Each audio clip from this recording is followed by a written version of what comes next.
C'est une joie d'être au milieu de vous là ce matin et c'est toujours une joie d'être dans la présence de Dieu. Non? J'aime la présence de Dieu. J'aime la parole de Dieu. Vous savez, personne n'est persécuté dans le monde à cause de Blanche-Neige et les 7 nains. Hein? Mais par contre, à cause de la Bible, on tue des gens hein, parce que ce livre, il est contagieux. Il est dangereux. Il est dangereux. La parole de Dieu est puissante. Est-ce que tu le crois ce matin? La parole de Dieu est puissante. Est-ce que tu le crois ce matin? Alléluia. Que Dieu dispose notre cœur. En tout cas, je remercie votre pasteur pour l'invitation et c'est une joie d'être au milieu de vous ce matin. Je me rappelle, j'étais tout jeune, peut-être il y a une trentaine d'années, hein, même un peu plus, où on venait chanter avec la chorale ici, hein, à l'époque d'Alain Trichard. Là. Alain Trichard, ouais. Ouais, c'est mon maître de stage, mon préféré. J'en ai eu qu'un, c'est lui. C'est pas difficile, mais c'est un amour avec Rosemary. Je les ai pas eus récemment au téléphone, mais si je les avais eus, ils vous auraient fait des gros bisous, c'est sûr et certain. Voilà, en tout cas, j'aimerais peut-être avant de commencer qu'on puisse prier le Seigneur et qu'il puisse disposer notre cœur et nous faire du bien dans ces instants. Gloire à Dieu. Seigneur, je ne suis rien du tout. Je suis qu'un instrument. Je suis qu'un tuyau d'arrosage, mais ce qui arrose et amène la vie, c'est toi, Seigneur. Seigneur, sans toi, je ne peux rien faire, mais au travers de toi, nous sommes plus que vainqueurs. Notre évangile n'est pas voilé, il n'est pas vide. Mais il est puissant pour celui qui croit, pour celui qui a un cœur disposé. Seigneur, toi, tu n'as pas changé. Nous, nous changeons. Nous, nous nous décourageons. Nous pouvons lâcher ta main. Mais toi, tu es fidèle. Et tu l'as dit, je suis avec vous tous les jours jusqu'à la fin du monde. Et ce que tu faisais il y a 2000 ans, tu le fais encore. Ce matin, viens confirmer ta parole, Seigneur. Viens baptiser dans le Saint-Esprit. Viens délivrer au nom de Jésus. Viens restaurer les cœurs, Seigneur. Et viens guérir, c'est ta spécialité. Seigneur, on s'attend à toi. Seigneur, on ne peut rien faire sans toi. Mais oh Jésus, tu veux encore toucher les cœurs parce que tu aimes que les hommes et les femmes et les enfants s'approchent de toi. Parce que tu ne cesses de bénir. Tu ne cesses de toucher. Gloire à ton nom. Amen. Donc j'ai servi quelques années avec Alain Trichard hein, pendant 5 ans et ensuite je suis parti ouvrir une œuvre, en tout cas la développer. On a commencé avec un petit groupe de 4-5 personnes sur Saint-Maximin, la Sainte-Bonne, petite ville de 15 000 habitants, 18 000 habitants maintenant, hein, c'est un peu grandi. Et on a commencé, c'était compliqué parce qu'on faisait tout a cappella. Même les chants, c'était a cappella parce qu'on n'a pas de musicien, on n'avait pas de chantre, on n'avait pas de moniteur, on n'avait pas de monitrice, voilà, nada. Mais on avait Jésus.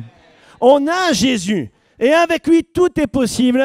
Et l'œuvre a commencé par le jeûne et la prière. Il n'y a rien de nouveau sous le soleil. Je ne vais pas vous apporter 10 clés pour réussir votre vie. Vous voulez réussir votre vie, pliez les genoux devant le Seigneur et criez à lui parce que quand un malheureux crie, l'Éternel entend. Et il le délivre de toutes ses détresses. Amen.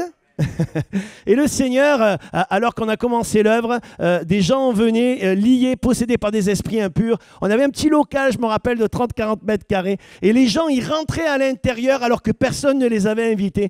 Mais après, ils racontaient qu'une force les poussait à rentrer. Ils rentraient, il y avait une parole de connaissance. Ils étaient dévoilés dans leur cœur et ils donnaient leur cœur à Jésus. Quelqu'un peut dire Amen. Alléluia, Jésus n'a pas changé.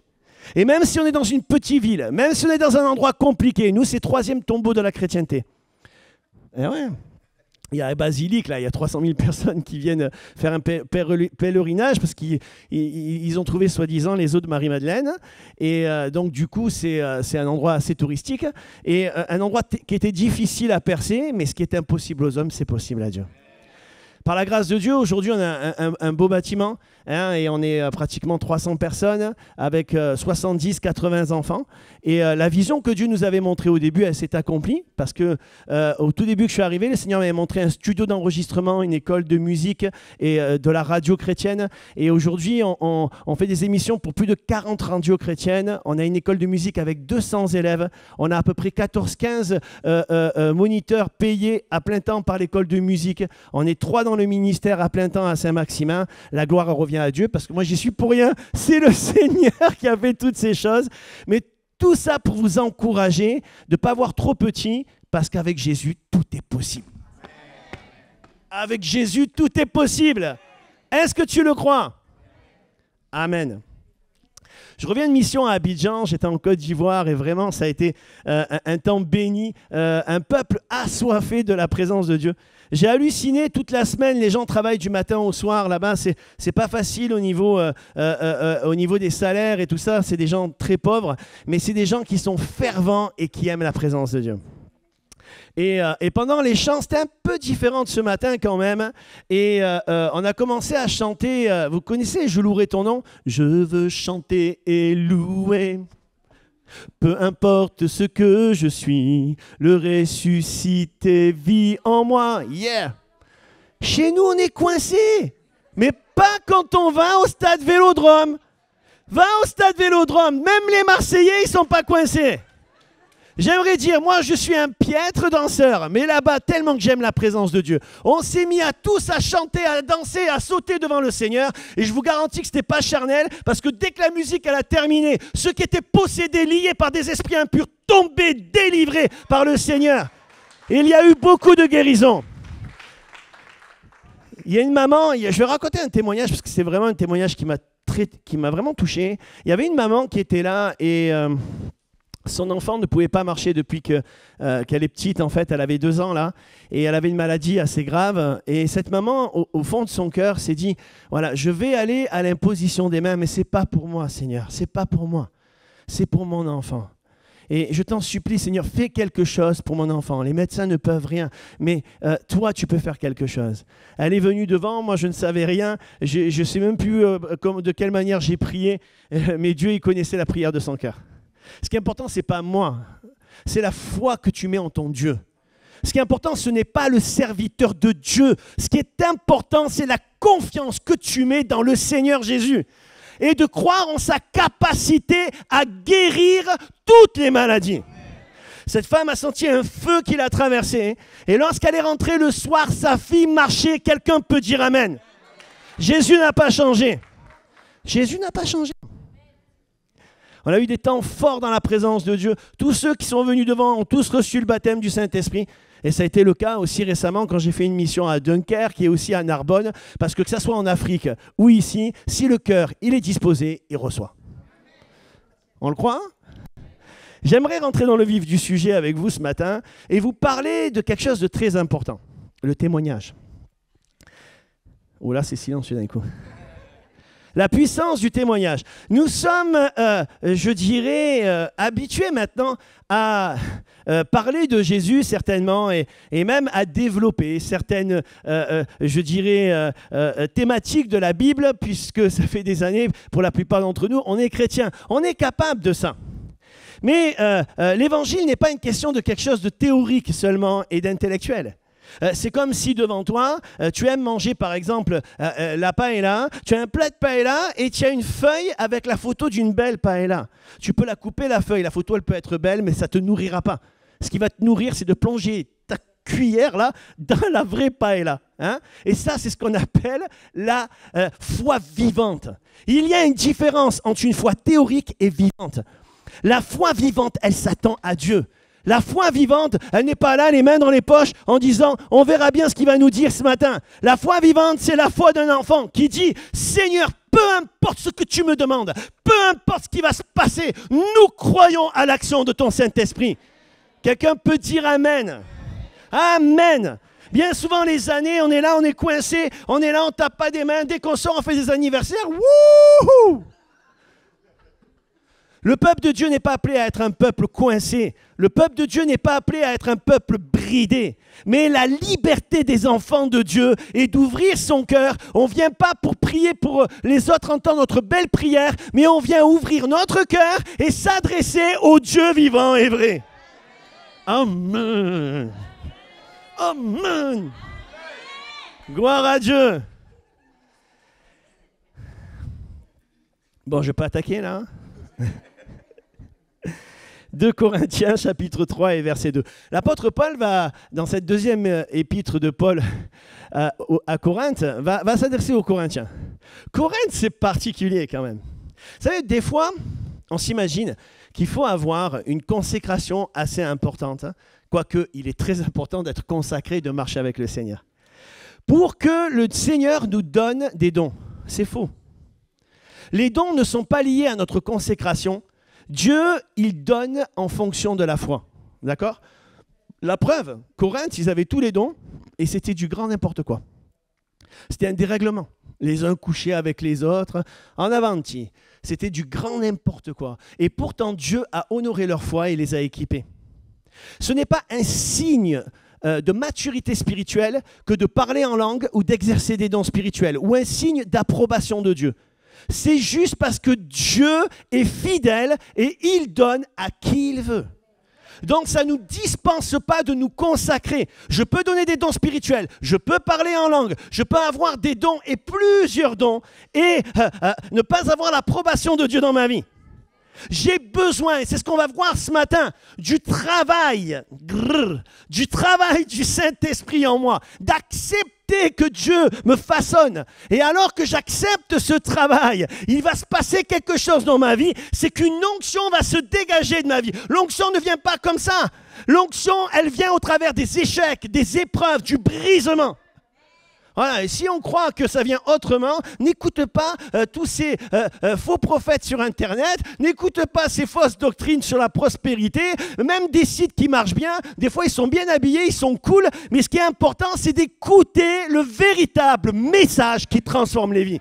Il n'y en a qu'un seul, c'est celui de la parole de Dieu. C'est cette parole que nous aimons.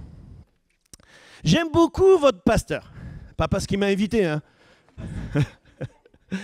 Mais pourquoi ? Parce que, faut que je fasse gaffe à ce que je dise, parce que si les pasteurs ils écoutent. Vous savez, ce qu'il y a de bien, c'est que quand tu le vois, même s'il passe des moments difficiles, tu ne le sais pas. Parce qu'il a toujours un sourire. Mais c'est la base, frérot. Tape là. C'est la base, ça. C'est la base. Un chrétien, un serviteur de Dieu, avant tout, c'est un gars, une fille agréable. Vous n'avez pas remarqué des fois, le dimanche matin, tu arrives, les gens ils sont désagréables, un peu condescendants, parce qu'il y a un problème de nouvelle naissance, ou alors de renouvelle naissance. Et peut-être que c'est ton cas ce matin, et que tu es toujours triste, toujours en colère, que tu as un problème. À la lumière des Écritures, on va voir que Dieu peut changer tout ça. Tu ne peux pas rester avec la colère. Tu ne peux pas rester avec le visage fermé. Tu ne peux pas rester désagréable. Parce que la mentalité du royaume, c'est la joie. La joie de l'Éternel sera ma force. La joie de l'Éternel. Amen. Un chrétien, il est joyeux, pas parce que tout va bien dans sa vie.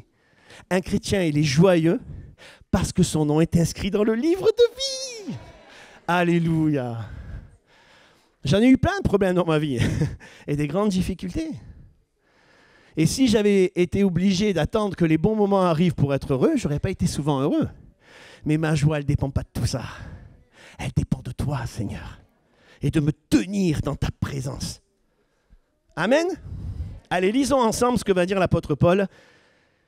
C'est vous qui êtes notre lettre écrite dans nos cœurs, connue et lue de tous les hommes. Verset 3, vous êtes manifestement une lettre de Christ, écrite par notre ministère, non avec de l'encre, mais avec l'Esprit du Dieu vivant, non sur des tables de pierre, mais sur des tables de chair sur les cœurs.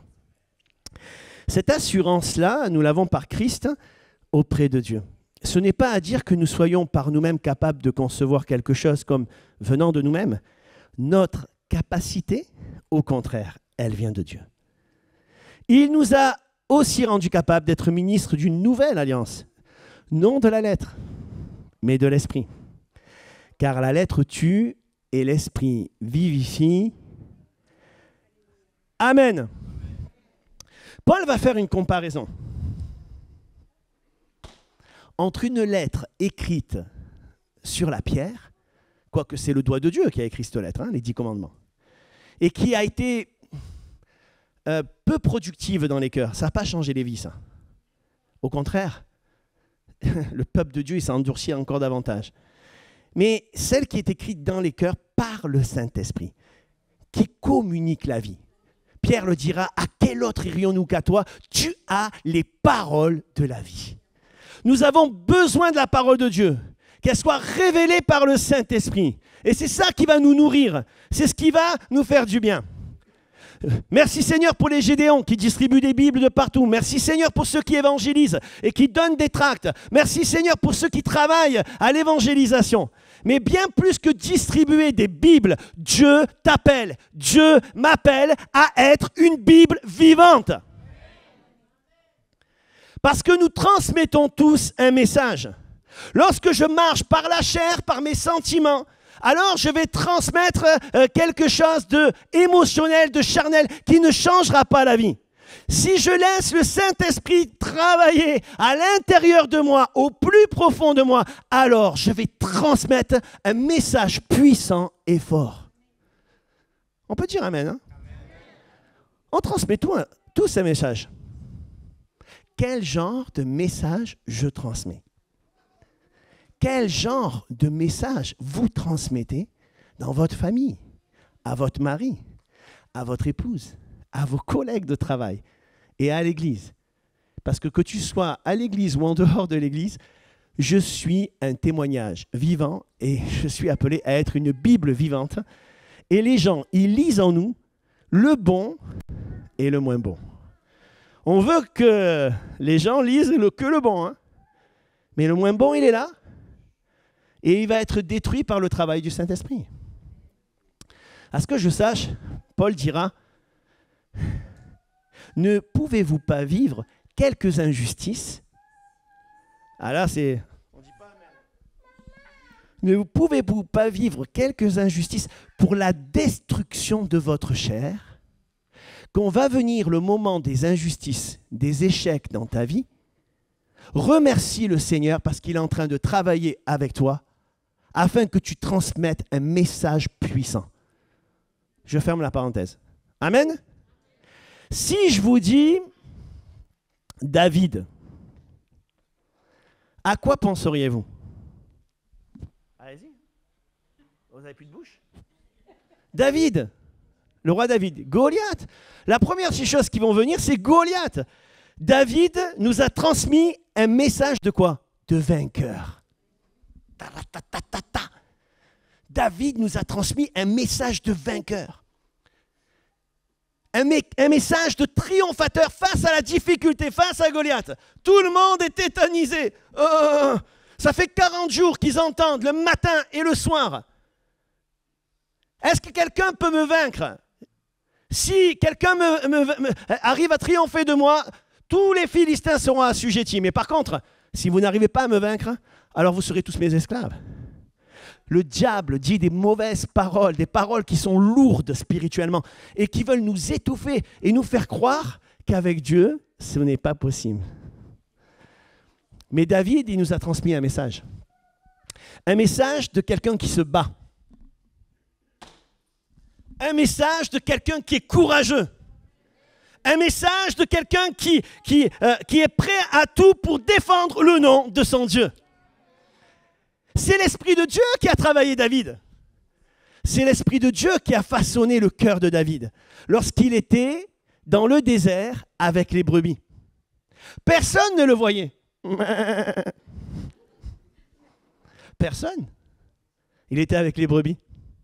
Même son père, il a présenté à Samuel tous ses fils sauf lui. Mais bon, si tu penses que les gens ne te remarquent pas, lui par contre Dieu te voit. Et Dieu ne t'a jamais oublié. Et il y a quelque chose qui a animé ce David. Je ne sais pas vous, hein, quand vous lisez le texte, moi je lis le texte et j'essaye de me mettre à la place du gars qui a vécu ce truc-là. Non? Tu es là et tu lis ça dans la Bible, que David, lorsqu'un lion venait ou un ours, il courait et lui mettait la rouste, comme on dit chez nous. Vous lisez ça comme moi? La Bible nous dit, il s'occupe des brebis et David, il va se mettre à courir pour mettre la rouste au lion et à l'ours. Mais c'est un truc de fou. Toi, tu vois un ours ou tu vois un lion, tu fais aïe, aïe, aïe, caramba. Tu vas réfléchir dans ta tête. Tu dis, attends, je vais courir après, il va me manger celui-là. Hein? Alors, qu'est-ce qui a fait que David a trouvé du courage, alors qu'il est tout jeune, pour se battre et détruire l'ours et le lion? Courage. Vous savez ce que c'est la racine du mot courage? Cœur. Amour. Eh ouais. Quand on aime, on se bat. Quand on aime Dieu, on se bat. Quand on aime Dieu, il y a une chose. Si David y rentrait ici, on aurait envie de remporter des victoires. Si je vois un frère, une sœur découragée, je ferai comme David. Je transmettrai un message. Mon frère, ma sœur, qu'est-ce qui se passe? Tu n'es pas bien? Allez, on va prier ensemble. Et ce géant, on va le faire tomber. Alléluia. Si David rentrerait, il nous emboucanerait, comme ils disent à Marseille. Il nous donnerait envie de croire que toutes les addictions, que tous les géants, ils peuvent tomber au nom de Jésus. Il nous transmettrait ce message. Est-ce que je transmets ce message quand j'arrive le dimanche matin à l'église? Ou est-ce que je suis là? Ça va? Ouais, ça va. Et toi, ça va? Non. Est-ce que ça va? Oui, ça va. J'ai galéré toute la semaine, j'ai perdu mon travail, mais ça va. Ça va très bien même, ça va très bien. Parce que celui qui vit en moi, il est plus grand que celui qui vit dans ce monde. Il est celui qui me donne du travail. Il est celui qui renouvelle mes forces pendant la marche. Il est celui qui élève mon âme. Il est celui qui restaure mon cœur. Il est celui qui me bénit. Il est celui qui m'encourage. Il est le matin, l'étoile du matin. Il est l'alpha et l'oméga. Il est le commencement à la fin. Il est le meilleur des amis. Il est le sauveur du monde. Il est mon sauveur personnel. Il est l'ami fidèle. Donc s'il rentre ce matin, là, David, il nous met le feu. Il nous transmet ça. Est-ce que le Seigneur a réussi, au travers de ta vie, à écrire ce message en toi? Ou est-ce qu'il y a encore la place aujourd'hui pour que tu sois suffisamment souple pour qu'il écrive ce message en toi? Si je vous dis Abraham, à quoi penseriez-vous? Le père de la foi. Et en quelles circonstances il a démontré sa foi, Abraham? Isaac. Il a offert son propre fils, Isaac. Vous savez, on dit le père de la foi, mais au début, ma foi. Le Seigneur va dire à Abraham, quitte ton pays, va vers le pays que je te montrerai. Il va lui donner des paroles précises et claires en fait. Mais en fait, rien n'est clair pour celui qui ne veut pas obéir. Vous n'avez pas remarqué? Il va lui dire, quitte ton père, quitte ta famille et va vers le pays que je te montrerai. Qu'est-ce qu'il fait? La Bible nous dit, il ne part pas vers le pays que Dieu lui a montré. Il va s'établir à Charan, qui veut dire retarder.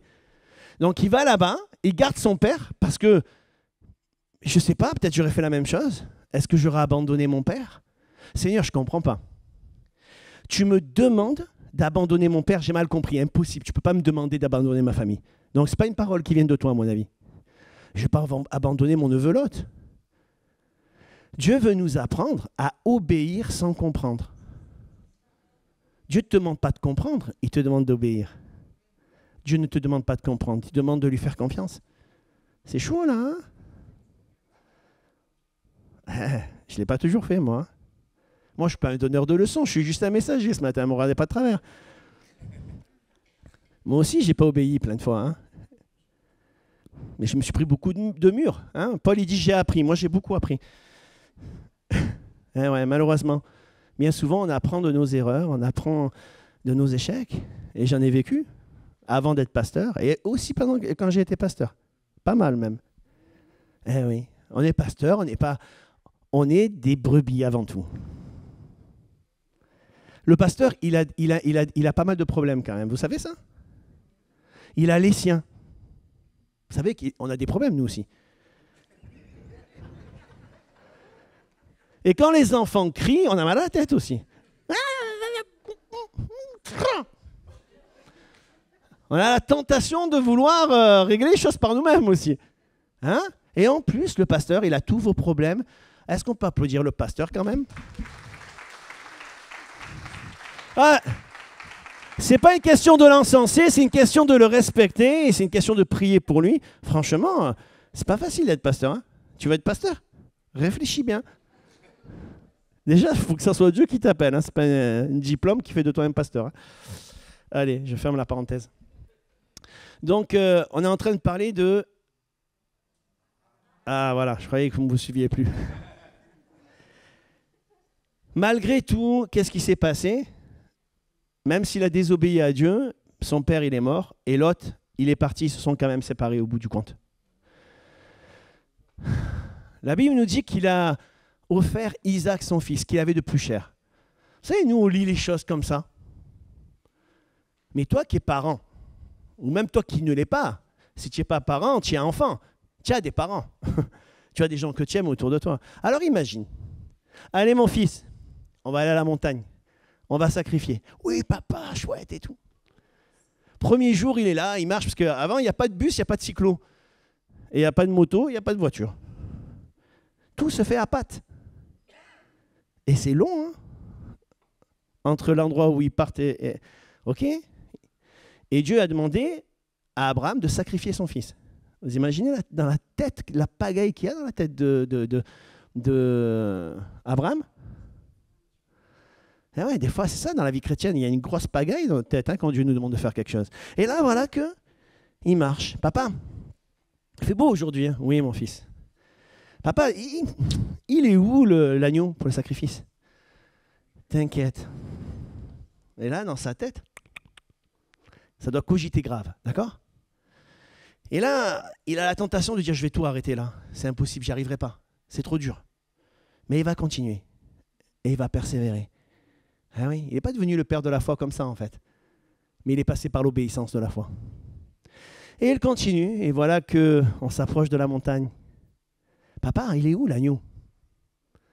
Papa, qu'est-ce que tu fais? Pourquoi tu m'attaches? Papa, qu'est-ce que tu fais? Et là, le père, il va avoir les larmes aux yeux. Il va se dire, mais qu'est-ce que je vais faire là?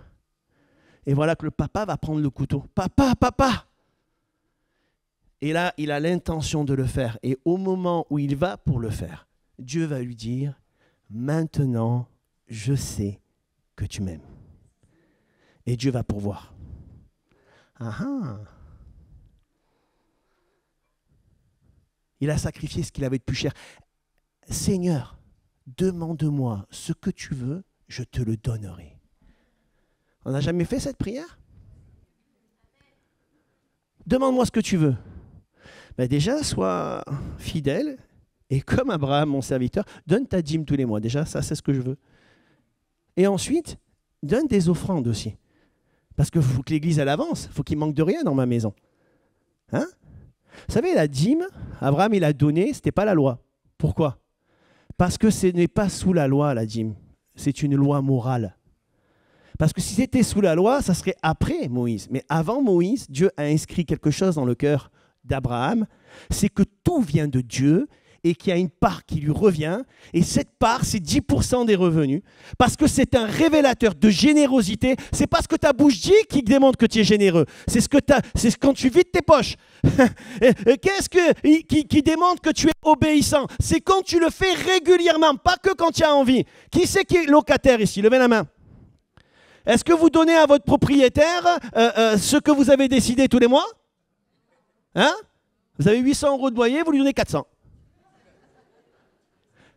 Est-ce qu'on a donné notre vie à Dieu? Oui ou non? Donc, nous ne sommes plus locataires, propriétaires, nous sommes locataires.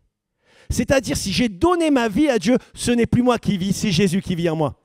Et je suis l'habitation du Dieu vivant. Et donc, si je suis locataire, le propriétaire a décidé d'un prix minimum et au-delà, c'est la générosité. Et là, j'entends quelques-uns d'entre vous qui disent « Mais la Bible, la dîme, ce n'est pas néo-testamentaire. » C'est vrai. La grâce de Dieu, elle est plus excellente. À partir de Actes des Apôtres, c'est 100%. C'est tout pour Dieu. Non, ça va, la dîme. On reste à 10%. Vous savez, je plaisante un peu, mais Dieu ne plaisante pas ce matin. Parce que bientôt, il va revenir. Et tous les mois, il a vu ce que tu as fait. Il a vu ce que j'ai fait. Il regarde mon obéissance. Il ne regarde pas mes paroles, lui. Hein, il y a une chanteuse connue qui disait parole et parole et parole. Ce n'est pas une question de parole, c'est une question de vivre l'évangile. Quand Jésus reviendra, il regardera et tout le train de notre vie va passer là sur ce on a pu faire, parce qu'il y en a qui se cachent derrière leur dîme. Mais des fois, la dîme, c'est le minimum, quoi. On peut aller au-delà. L'apôtre Paul, il dit que tes progrès soient évidents aux yeux de tous. Donc, on doit progresser aussi dans ce domaine. La dîme est un révélateur d'amour, un révélateur de générosité, un révélateur d'obéissance, un révélateur de foi. Quelqu'un peut dire Amen. Voilà, si certains ont des problèmes avec ça, venez me voir, on étudiera la Bible. Là, Joël, il dit, ah non, je ne vais plus l'inviter, Patrick. Ouais, je ne devais pas parler de ça, mais j'en parle ce matin. Hein. Parce que ce n'est pas mon église, je peux envoyer comme je veux. Non. Sylvain, je ne parle pas de ça dans mon église. Bon, je lui dis ce qui fait partie de mon église. Hein. Bon, c'est bien, c'est bien. Je donnerai un cadeau après. Est-ce que tu es une femme de foi? Est-ce que tu es un homme de foi? Est-ce que tu es soumis?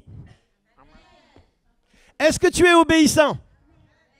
Est-ce que le Saint-Esprit a réussi à travailler de la sorte, de fin que notre emblème, ce n'est pas le coq de la France, la cocorico, mais notre emblème, c'est Jésus-Christ, doux et humble de cœur. Soumettez-vous les uns les autres.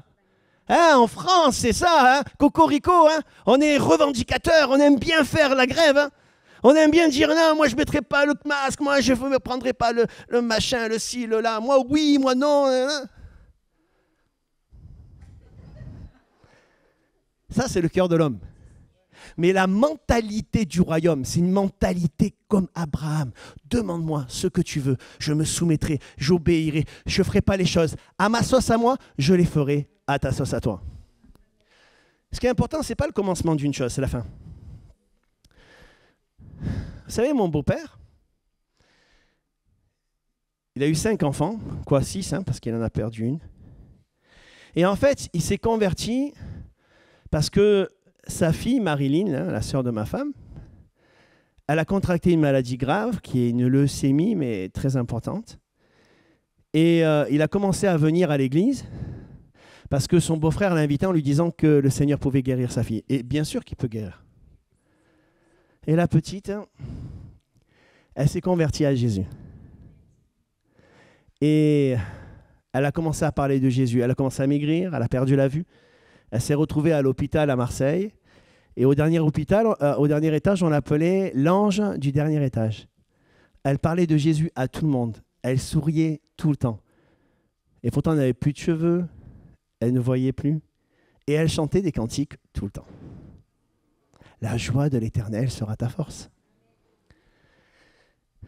Mon beau-père, c'est un homme de Dieu, vraiment, aimant. Et à la fin, il a la petite dans ses bras et elle dit « Papa, ne pleure pas ». Elle chante par tous les saints glorifiés, un vieux cantique. Elle regarde son père, quoi, elle ne le regarde pas parce qu'elle ne le voyait pas, mais elle dit « Papa, ne pleure pas ». Elle me dit « Maintenant, Jésus vient me chercher ». Et elle s'endort.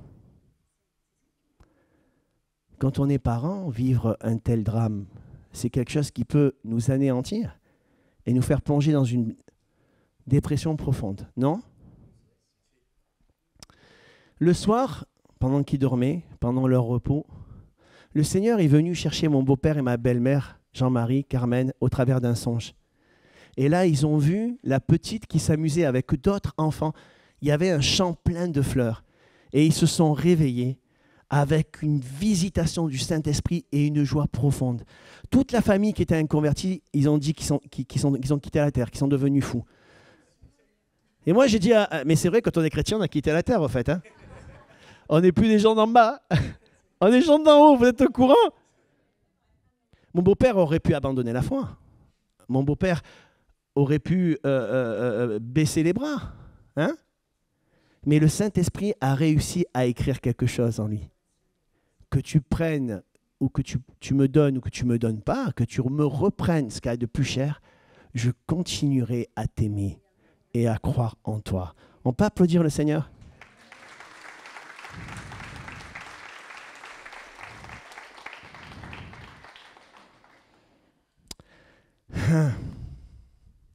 Vous savez, j'ai fait beaucoup de missions dans beaucoup de pays, dans des grandes églises, 4-5 000 personnes. J'ai vu beaucoup de guérisons.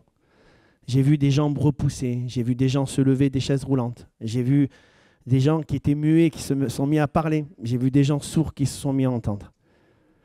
Et mon beau-père qui a maintenant Parkinson, il aime le Seigneur. J'ai prié pour lui et il n'a pas été guéri. Parce que l'apôtre Jean, il dit, nous avons auprès de lui cette assurance que si on demande quelque chose selon sa volonté, il nous l'accorde. Ce n'est pas moi qui décide. Moi, je dois avoir la foi, bien sûr, mais c'est la volonté de Dieu. Et qu'il te donne ou qu'il ne te donne pas, continue de croire. Continue de croire que les promesses de Dieu, elles sont oui et amen. Ne baisse pas les bras, mais espère en Dieu. David était abattu à l'intérieur de lui-même. Il dira à mon âme, pourquoi t'as battu au-dedans de moi? Espère en Dieu. Et ma prière, c'est que tu espères dans le Seigneur. Et que peu importe par lesquelles épreuves tu es passé, et tu passeras, tu continues encore de croire que le Seigneur, il est à tes côtés et qu'il ne t'abandonnera jamais. Je continue un peu? Si je vous dis Jean, l'apôtre Jean, à quoi penseriez-vous? C'est le disciple de l'amour. Viens, viens Joël, viens. On aurait envie de se serrer dans les bras.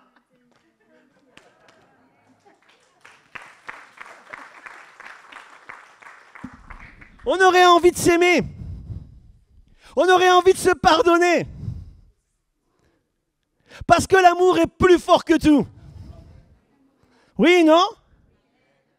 Oui, non? Peu importe, Seigneur. Peu importe, Seigneur.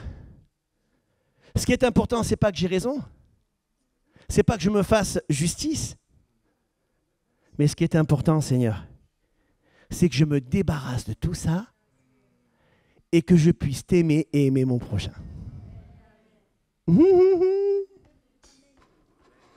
Dans quelques minutes, bra.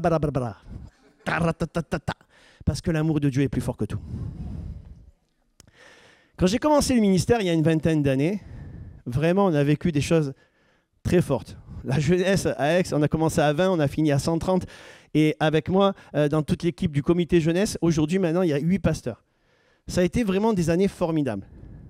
Et des fois quand tu vis des miracles, une croissance comme ça, tu crois que tu y es pour quelque chose. Tu crois que tu es quelqu'un. Tu crois qu'il n'y a personne comme toi sur la terre. Tu crois que c'est toi l'étoile du matin. Et d'un coup, le Seigneur, il va te dire, écoute mon collègue, c'est moi qui fais tout. Hein? Ah ouais. Tu crois que tu es le meilleur des maris. Tu crois que tu es le meilleur des papas. Tu crois que tu es le plus beau de la terre. Ça, c'est l'orgueil. L'orgueil amène un aveuglement. Oh mon collègue, c'est pas toi le plus beau, c'est pas toi le plus grand, c'est pas toi le plus fort, c'est moi, Jésus-Christ. Et moi, je croyais que tout allait bien dans ma life, moi. Hein? Et je jeûnais dans une semaine de jeûne pour avoir encore plus de puissance dans mon ministère. Pauvre de moi, a dit. Eh oui, j'avais pas tout compris encore. Hein. Moi, j'étais jeune. Hein. Bon, pas tant que ça quand même. Hein. J'avais une trentaine d'années. Mais, comme on dit chez nous, qu'est-ce que j'étais abruti.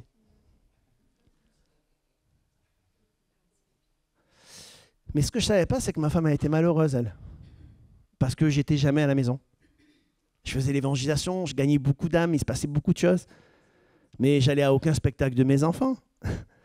Et je voyais jamais ma femme. Parce que j'étais quelqu'un de consacré à l'Éternel.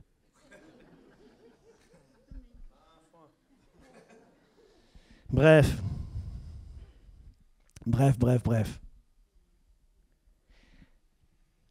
Ma femme, elle pleurait, elle dit, Seigneur, si c'est ça te servir, je l'accepte. Mais je ne suis pas heureuse.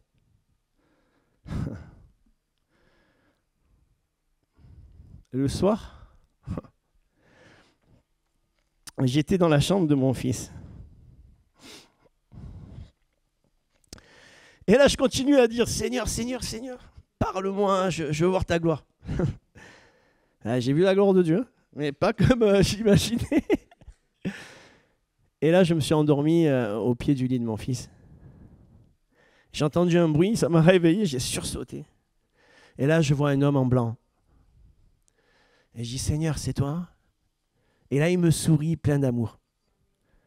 Et je ne sais pas pourquoi je lui pose cette question. Je lui dis, Seigneur, qu'est-ce que je peux faire pour plus t'aimer? Et là, avec plein d'amour, plein de tendresse et d'attention, il me dit, aime plus ta femme. Je ne sais même plus s'il était là ou il n'était pas là, mais moi, je n'étais plus là. J'étais à genoux, j'ai pleuré toute la nuit.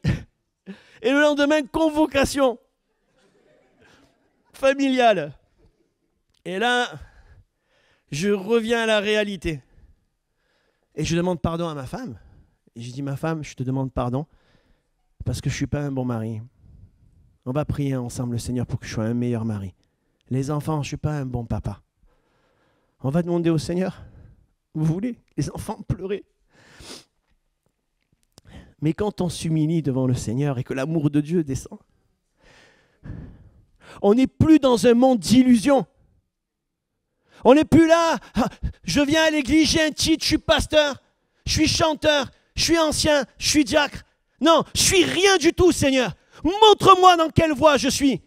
Montre-moi si je suis endormi. Montre-moi si je suis religieux. Montre-moi pour quelle raison je fais les choses. Qu'est-ce qui me pousse? Quelles sont mes motivations? Montre-moi, Seigneur. Et là, l'amour de Dieu, elle te traverse parce que Dieu ne nous juge pas, mais il nous convainc de pécher. Ce n'est pas pareil.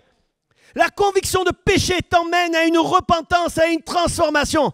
Je me suis repenti et Dieu a changé les choses. J'ai réformé plein de choses. J'ai appelé mon pasteur à l'époque. Allô, Alain? Oui, vous connaissez, hein? Alain Trichard.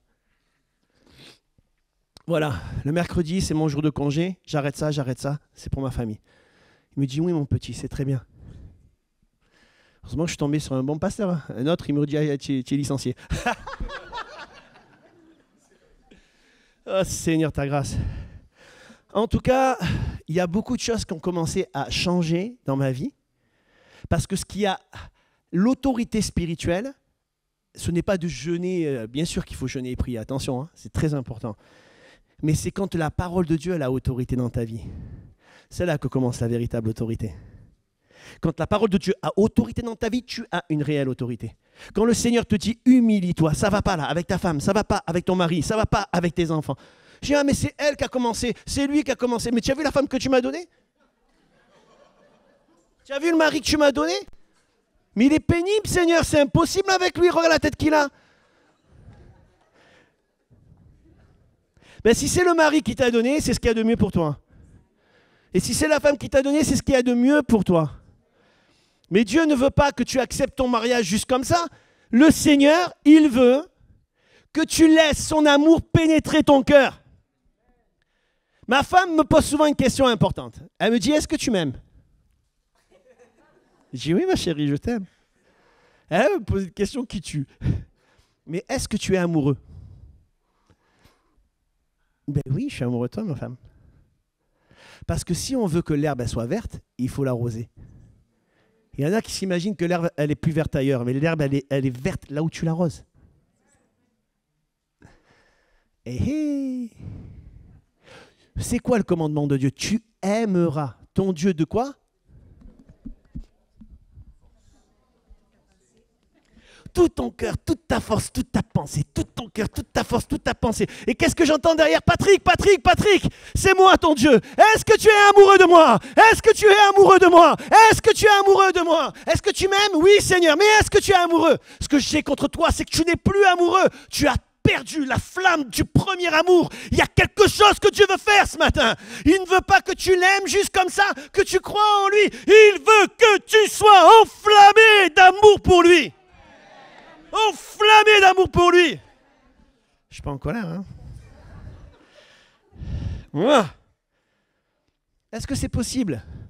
À 50 ans, à 60 ans, à 70 ans, tout est possible à celui qui croit.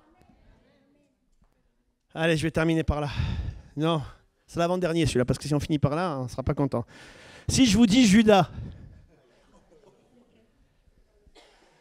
hein? À quoi on pense? Eh ouais, trahison. S'il rentrerait dans ce lieu ce matin, on aurait envie de se critiquer. Oh, le pasteur, il n'a même pas fait l'annonce de ça. Oh, il fait trop chaud ce matin. Non, il fait trop froid. Mais qu'est-ce qu'il fait le pasteur? Il fait trop chaud, il fait trop froid, il ne sait pas ce qu'il doit faire. On aurait envie de médire les uns contre les autres. On aurait envie de critiquer toute la journée.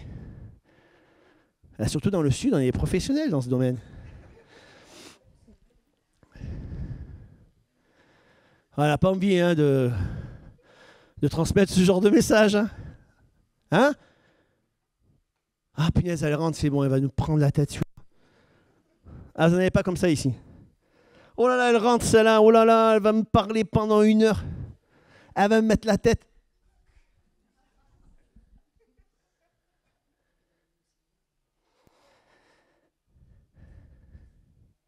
Si je vous dis Jésus, à quoi penseriez-vous? Don de soi. Pour pas que tu ailles en enfer, pour pas que tu ailles en enfer, pour que tu sois bouillant pour le Seigneur, pour que tu répondes à son appel, pour que tu aies un avenir, pour que tu aies la solution pour ta vie, pour que tu sois restauré, pour que tu sois guéri. Jésus s'est dressé il y a 2000 ans comme un bouclier, comme ça, en disant pas sur lui, pas sur elle, pas sur elle, pas sur lui, pas sur elle, pas sur lui, pas sur elle, mais sur moi. Le châtiment qui te donne la paix est tombé sur lui. Jésus a dit non, pas sur elle, qu'elle ne meure pas, qu'elle n'aille pas en enfer, mais sur moi. Jésus s'est dressé comme un bouclier d'amour. Il s'est dressé pour que toi, tu ne sois pas châtié, mais pour que tu aies la vie éternelle, pour que tu sois restauré. Alors ce matin, est-ce que le Saint-Esprit arrive à rentrer des choses dans ton cœur? Alors ce matin, est-ce que le Saint-Esprit a suffisamment, par la parole de Dieu, embrasé ton cœur pour te faire croire qu'avec lui c'est possible? Tu es en dépression ce matin. Il y en a plein qui ne le savent pas, mais tu ne dors pas le soir. Tu vois tout en noir. Et à cause de ce que l'ennemi, par ses mensonges, a réussi à te faire croire que le soleil au-dessus de toi, il ne sera jamais en train de briller, mais que ça sera toujours noir et que ça sera toujours le brouillard. Tu as vécu des erreurs, tu as fait des erreurs. Tu as vécu des échecs et tu as le cœur brisé ce matin. Mais le Seigneur veut te dire qu'il a été un bouclier pour toi à la croix. Et que le regard que tu dois avoir ce matin, c'est que la dépression, c'est que tous ces faux rêves, c'est que les faux espoirs, c'est-à-dire la frustration qu'a généré un échec dans le mariage, la frustration de ne pas avoir vu s'accomplir les choses que Dieu t'a promises. Ce matin, ne regarde plus ces échecs là devant toi, là. Et regarde, ils sont plus sur toi, ils sont plus sur toi, ils sont plus sur toi, ils sont sur le bouclier qui s'appelle Jésus, sur la croix, sans force, détruit, anéanti. Est-ce que quelqu'un peut dire amen? Est-ce que la pianiste ou le pianiste ou un musicien là, peut venir là? Merci. C'est important la musique, vous savez. Gling, gling, gling. Quand il jouait de la harpe, qu'est-ce qui se passait, David? Les démons, ils restaient à leur place. Hein? Comme par hasard, là, Saül, il se calmait. Parce que l'onction se manifestait au travers de la musique et de l'adoration qui était la vie de David. Vous savez, l'adoration, ce n'est pas juste de chanter du bout de ses lèvres. Hein, mon ami? L'adoration, la véritable adoration, oh, j'ai rien contre toi, hein, t'inquiète. Hein. La véritable adoration, c'est que tout ce que je dis, tout ce que je fais, élève la personne de Jésus. Ça, c'est la véritable adoration. Tout ce que je dis, tout ce que je fais, élève la personne de Jésus.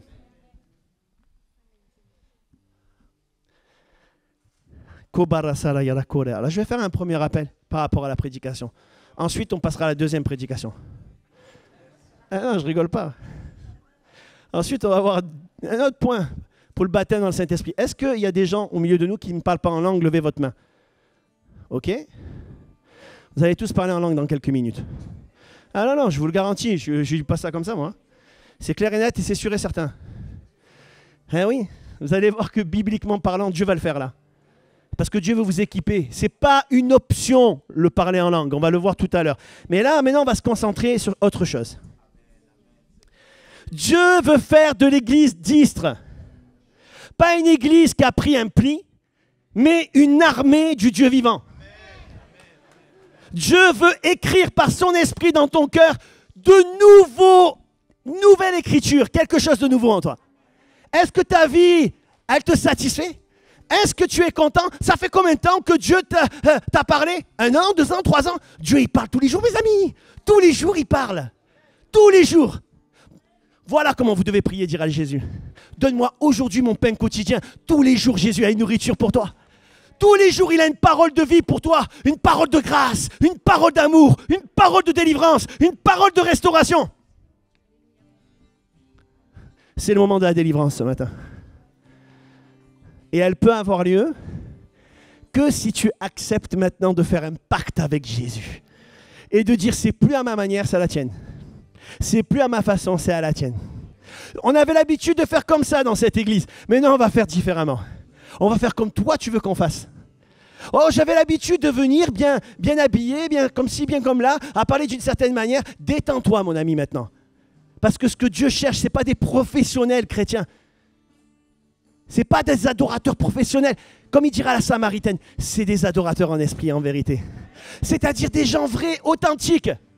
Que l'esprit de vérité descende. N'aie pas peur, ma petite, excuse-moi. Ça va? Que l'esprit de vérité descende maintenant. Qu'il y ait la vérité au fond de ton cœur. Ma poulette. Alors crois de tout ton cœur ce matin à cette parole. Ils connaîtront la vérité les affranchira. Nos yeux sont fermés. Je voudrais faire un appel maintenant. Si tu as été touché par le message et que certains points te concernent ce matin et que tu n'y arrives pas et tu demandes comment tu vas faire, si tu crois que Dieu peut le faire et va le faire, alors lève-toi de ta place et je vais prier pour toi maintenant. Si tu décides de ne pas avoir raison, mais de te débarrasser de cette colère qui est en toi, du non-pardon qui anime ton âme. Seigneur, j'en veux plus, je ne veux pas me laisser détruire. Je dépose tout ça à la croix. Ce n'est plus sur moi, c'est sur la croix. Alors lève-toi et débarrasse-toi, débarrasse-toi, débarrasse-toi. Laisse le Saint-Esprit le faire ce matin. Dieu t'a demandé des choses et tu n'obéis pas, tu fais qu'à ta tête. Mais ce matin, est-ce que tu es prêt à dire, demande-moi ce que tu veux, je le ferai. Je veux vivre pour toi, Jésus. Jusqu'à ton retour, je veux vivre pour toi. Alors lève-toi. Je suis passé à côté, Seigneur, mais je veux te servir. Je veux te servir.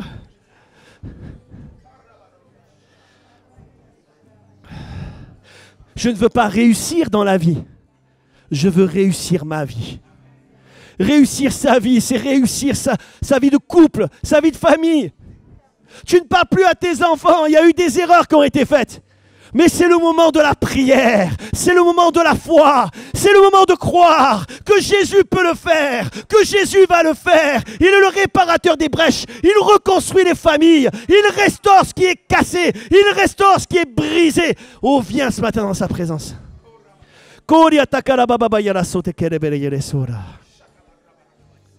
Je prie pour tous mes bien-aimés ce matin, pour mes frères et sœurs. Que là où le péché a abondé, ta grâce surabonde.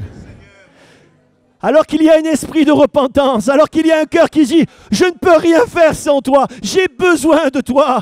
Seigneur, tu m'aimes et pourtant je n'ai pas été fidèle. Seigneur, prends ma vie, écris ces choses en moi. Je veux être un homme, une femme courageuse. Je veux transmettre les encouragements autour de moi. Je veux transmettre la foi. Je veux transmettre l'amour. Je veux transmettre la générosité. Je veux transmettre le don de soi. Je veux que mon témoignage soit puissant. Alléluia! Est-ce que tu le veux? Est-ce que tu le crois? Alors qu'il en soit ainsi, dans le nom de Jésus.